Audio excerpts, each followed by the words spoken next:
So just when I thought this was going to be another one of those games where the Bulls allowed their opponent to light them up from three, the Grizzlies had, 14 threes in the first half alone, shooting it on near 60% from deep.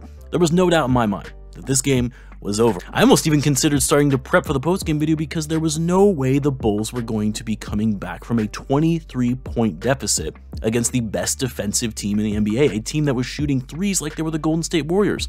But somehow, the Bulls managed to completely flip the script, something that's been done to them so many times this season with the way the Bulls have blown big leads and the opposing team coming out firing in the second half. But instead, the Bulls were the ones that looked like a completely different team, a team that had a fire lit under them coming out of the locker room, playing with the most energy, the most focus, and the most aggressive I have seen them play all season, or at least especially the drastic turnaround of energy and focus from one half to another. The Bulls outscored the Grizzlies 75-39 in the second half. 75 points for the Bulls in the second half alone against one of the best defensive teams in the NBA.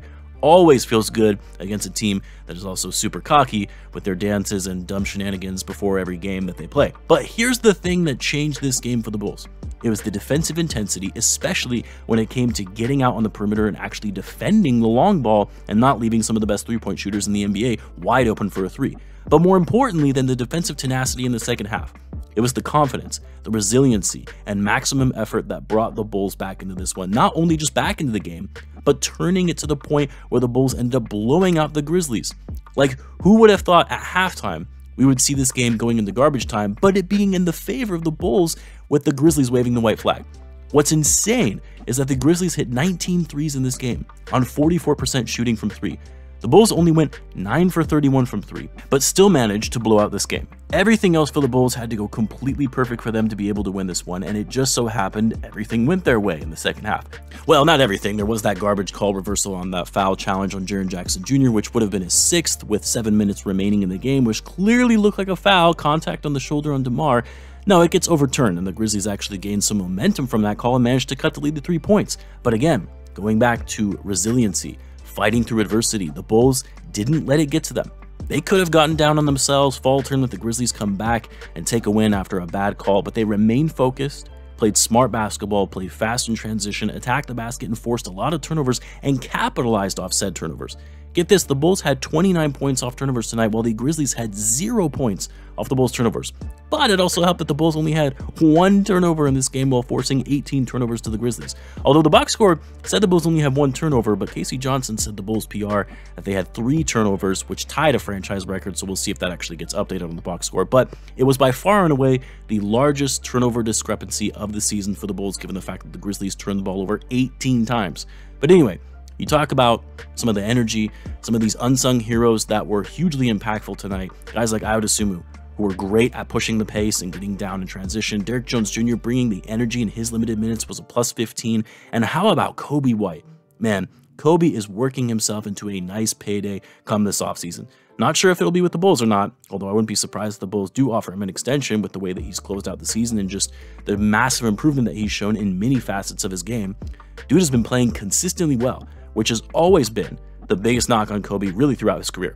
And the man has actually been playing like a point guard with his ability to facilitate, his ball handling, and ability to weave in and out of traffic and getting to the basket. And of course, he can also score both inside and shooting from deep. 19 points on 8 for 13 shooting, 6 rebounds, 4 assists, and a plus 18. And he also hit 2 threes tonight, which you're probably wondering, why is that significant? Well, Coby has now tied Michael Jordan for 5th on the all-time list of most three-pointers made in Bulls franchise history.